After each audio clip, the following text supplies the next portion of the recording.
Hello students, I am back again. I'm Dr. Brinpreet. Today I will be talking to you about traditional theory of criminal law part 1. So at the very outset, I'll introduce the topic. One of the most contentious areas in which economic reasoning is applied is the criminal justice system. Even the proponents who apply economic reasoning to legal contexts strongly linked to the market, such as contract or antitrust law, frequently express reluctance when it comes to using economic intuitions in the context of criminal law. Many people perceive the concepts of efficiency, utility maximization, and rationality as alien to the criminal justice system, since they are frequently linked to issues of moral responsibility, justice, fairness, and retaliation. However, there is a solid conceptual foundation connecting criminal law with economic research. The actual and real native domain of the law and economics movement actually encompasses the criminal law. In essence, the economic study of criminal law gave rise to the economic analysis of law. A significant portion of the path-breaking work in contemporary law and economics originated with Becker's theory of economics of crime. Furthermore, many of the concerns that underpin economic analysis today have been addressed by Bentham and Beccaria, whose utilitarian model views serve as its inspiration of the criminal code. It will be interesting to learn that economic analysis has a lot to contribute to the knowledge and development of criminal law doctrine. The application of economic logic to criminal laws and institutions is known as the economic analysis of criminal law. The economic approach to criminal law makes the assumption that criminals are rational actors who want to maximize their utility in the criminal setting. This assumption is consistent with the basic outlines of economic analysis and the rationality maximization principle. They thus analyze the predicted rewards and costs of illicit behavior, engaging in it only when the latter justifies the former. The prospective gains from the criminal actions, whether material in the form of theft of goods or immaterial in the form of the anguish and suffering of the despised victim, are among the anticipated rewards.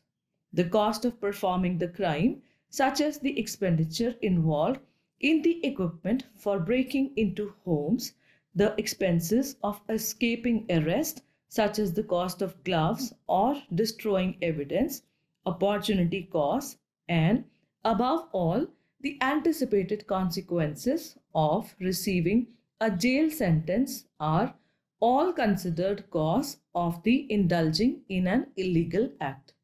By imposing a projected penalty, criminal law seeks to raise the expected cost of the unlawful behavior.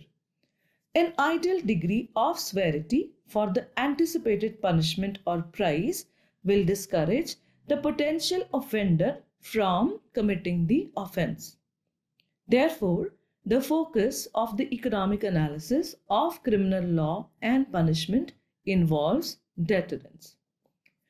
The economic model of criminal law places equal emphasis on the decisions made by individuals in their roles as potential offenders. Moreover, another aspect of this analysis is related to the criminal justice system's institutions, specifically the planning process and the crime control measures that it makes use of.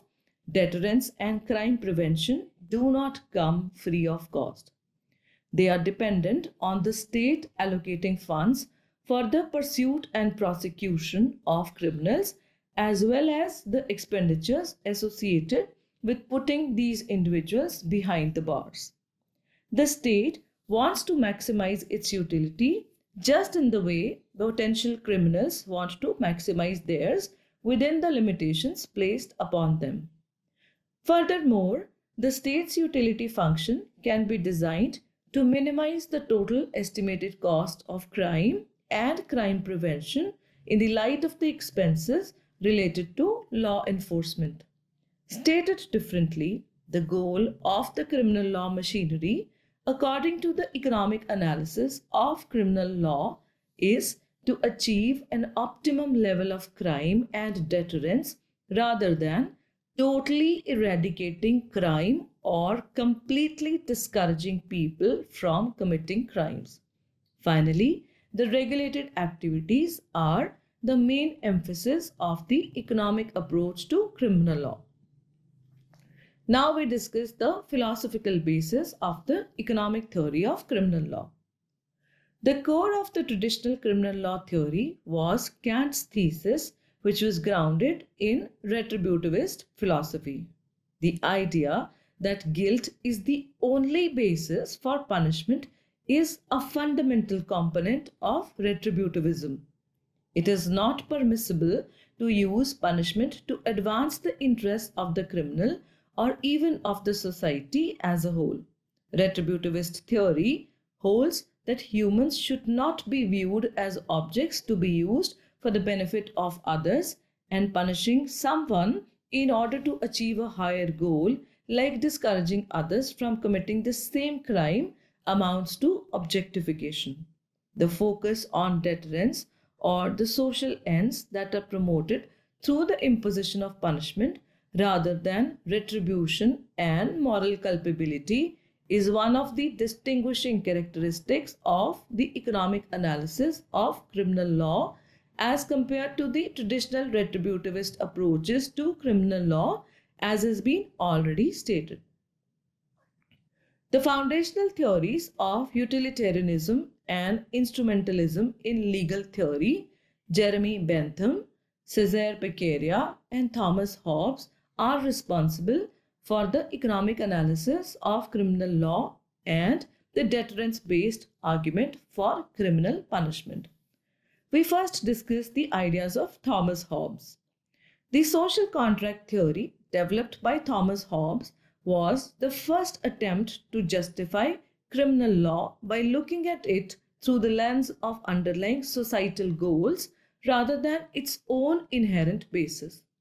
In his book Leviathan, published in 1651, Hobbes connected criminal legislation and the creation of a criminal justice system while maintaining the essence of humanity, laying the foundation for the argument for criminal punishment based on deterrence. Hobbes' conception of criminal law and crime is predicated on a certain understanding of humanity that holds that in a fictitious state of nature, people act in a self-centered way regardless of the harm they might cause to others.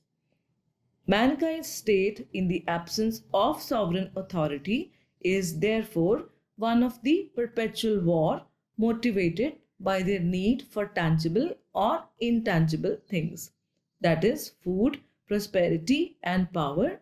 Individuals resort to violence against one another and live under continual fear of crime, conflict, and bloodshed. As reasonable beings, humans will be willing to give up their right to wage war in exchange for total defense against outside aggression. They will logically decide to form a social agreement and leave the natural state. Within the parameters of this social contract, reasonable people will mutually consent to give up their inherent right to use private violence to defend themselves. They will then transfer these rights to the sovereign, who will create a criminal justice system and safeguard them against both crime and human hardship in return.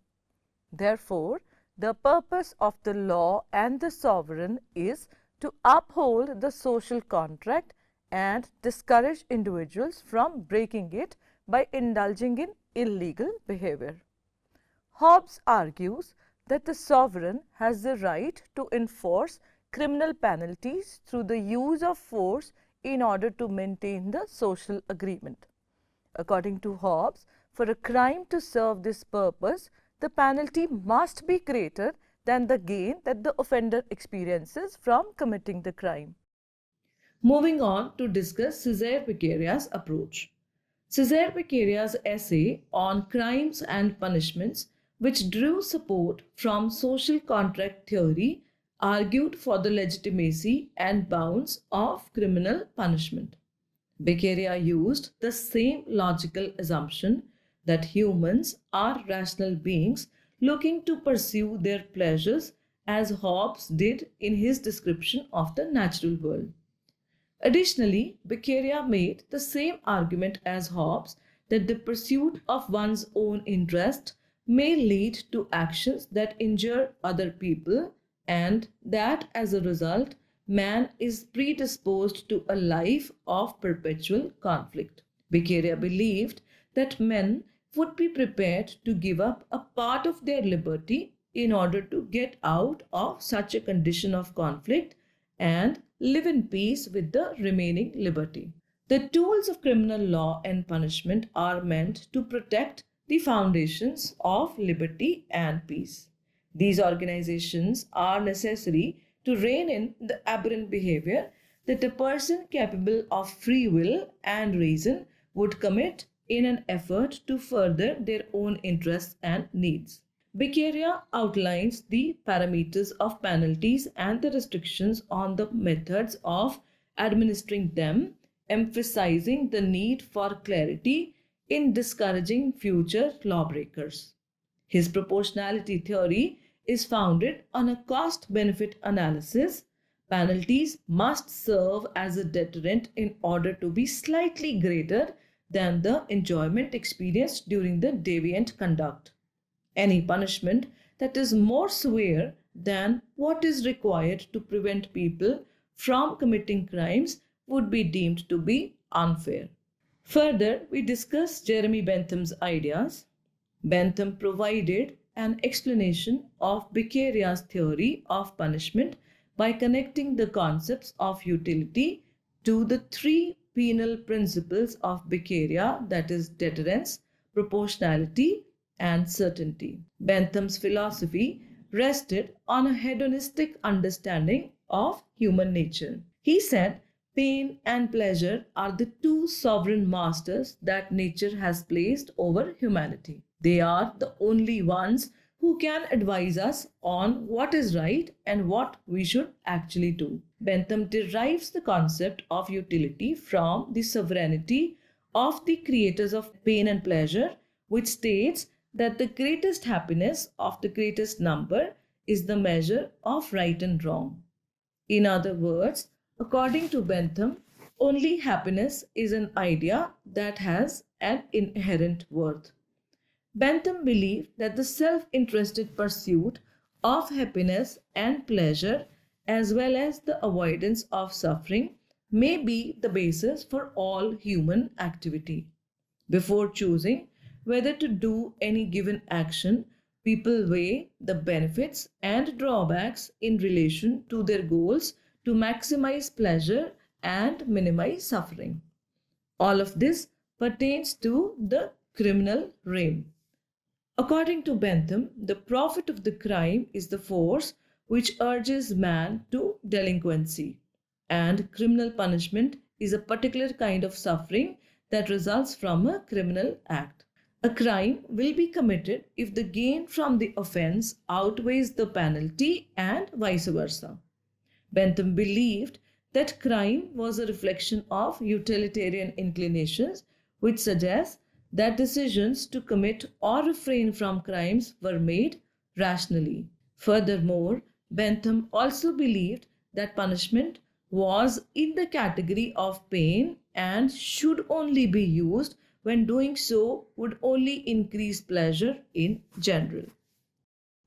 Bentham established this groundwork before delving into a greater detail to investigate how people would act in response to criminal law incentives and assessing the outcomes in the context of the utility principle.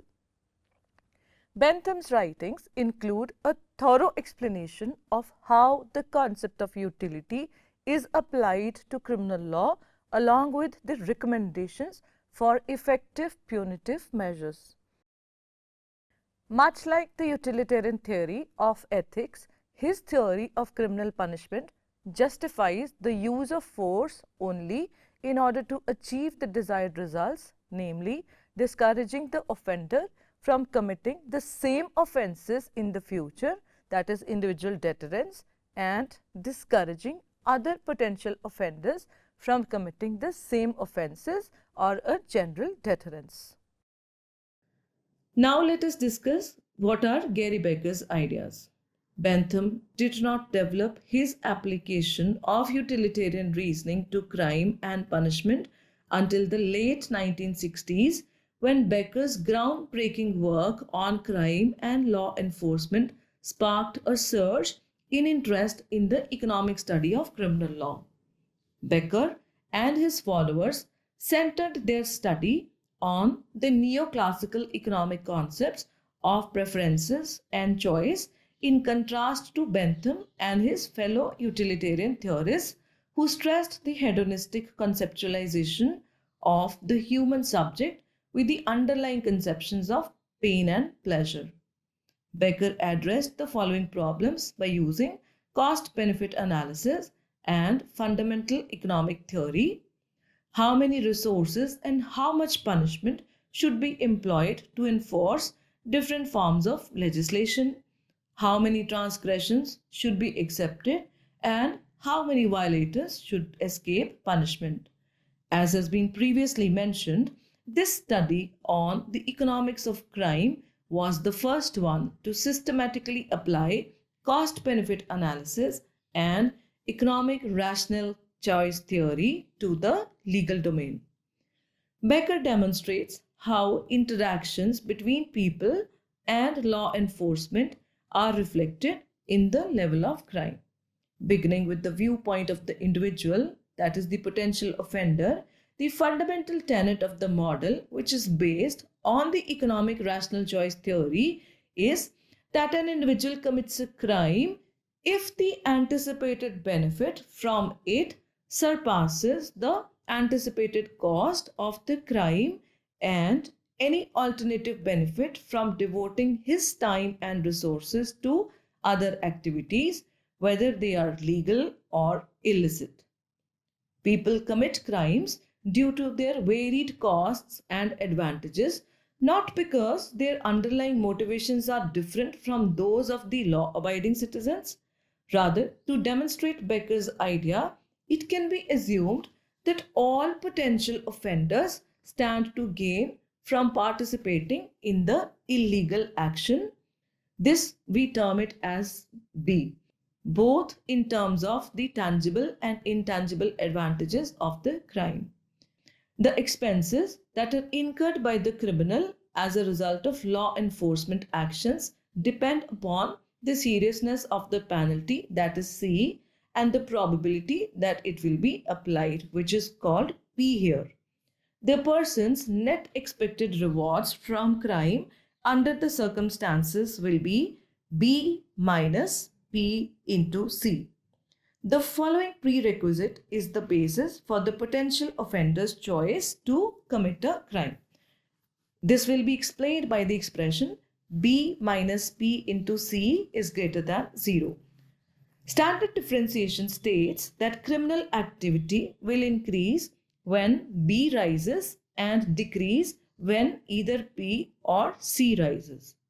Thus, the social planner may reduce crime by increasing the probability that punishment will be meted out, that is, by catching and convicting the offender, expanding the reach of punishment by imposing a higher fine or a longer term, or by cutting down on the rewards of illegal conduct.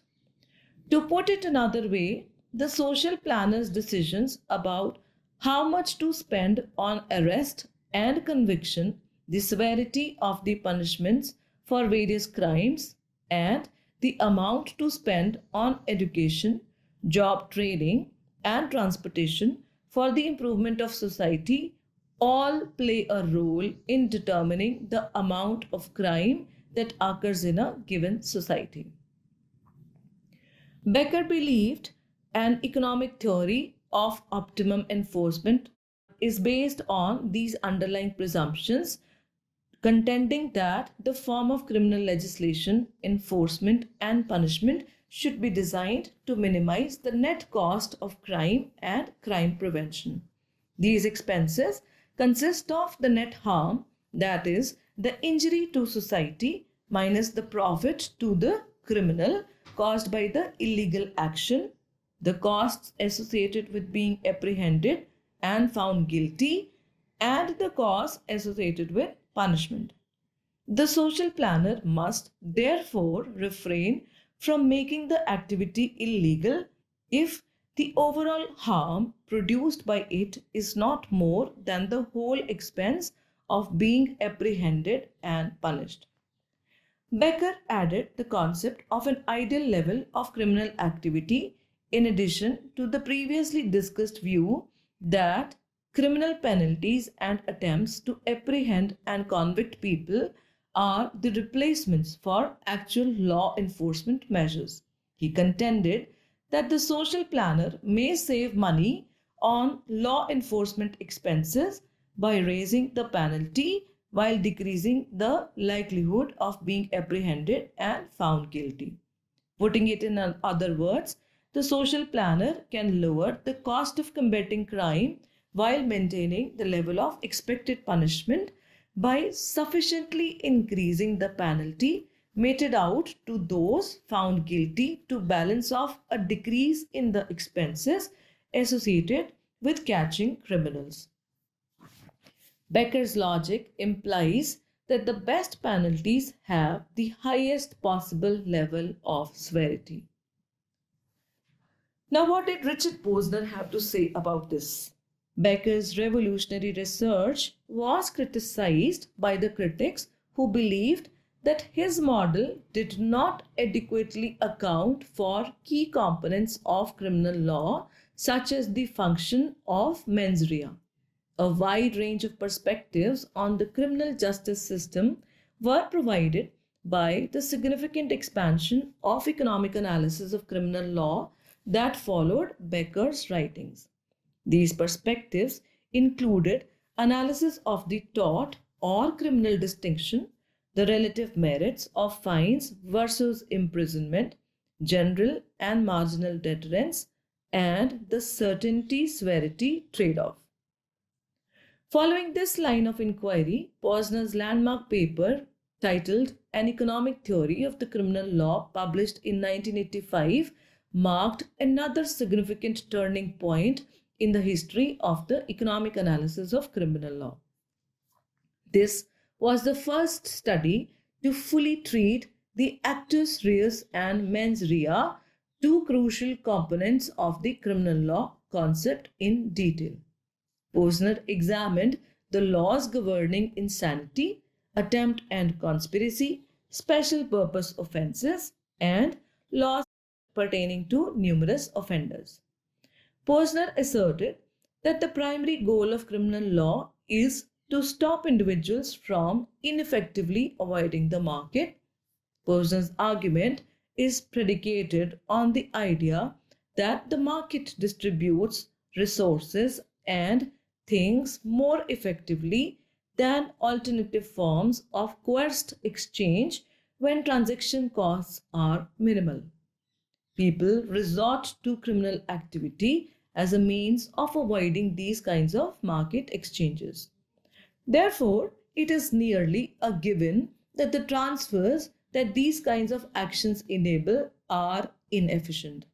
Posner uses the example of theft to demonstrate this argument. According to him, the social interest is to force the thief to use the market mechanism even if they may have a higher use value for the stolen automobile than the legal owner. In Posner's opinion, the act of stealing is described when an inexpensive market transaction is substituted for a costly legal transaction in which a court must measure the relative values of the automobile to the parties. Coercive actions encourage potential victims to spend money on safety measures and potential offenders to spend money on coercive acquisition in addition to their inherent inefficiency. These actions are seen as wasteful of society's resources. Posner claimed that many of the acquisitive crimes that form the foundation of criminal law, such as robbery, fraud, extortion, and burglary, are covered by the market bypass theory. Furthermore, this reasoning also holds true for avoiding implicit markets such as the markets for friendship, love, and trust, which are exhibited in crimes of passion like rape or murder. In short, Posner contends that the main criminal law concepts may be understood in the context of this goal and sees criminal law as a tool to encourage market transactions. To conclude, I would like to say that economic reasoning is often seen as alien to the criminal justice system, as it is often linked to moral responsibility, justice, fairness, and retaliation. However, there is a solid foundation connecting criminal law with economic research, which has contributed to the development of criminal law doctrine. The economic analysis of criminal law assumes that criminals are rational actors who aim to maximize their utility in the criminal setting. This approach analyzes the predicted rewards and costs of illicit behavior, focusing on deterrence. The economic model of criminal law emphasizes the decisions made by individuals as potential offenders and the state's role in planning and crime control measures. Deterrence and crime prevention are dependent on the state allocating funds for the pursuit and prosecution of criminals, as well as the expenses associated with putting them behind the bars. The state's utility function can be designed to minimize the total estimated costs of crime and crime prevention in the light of the expenses related to law enforcement. With this, we come to the end of today's lecture. Thank you very much.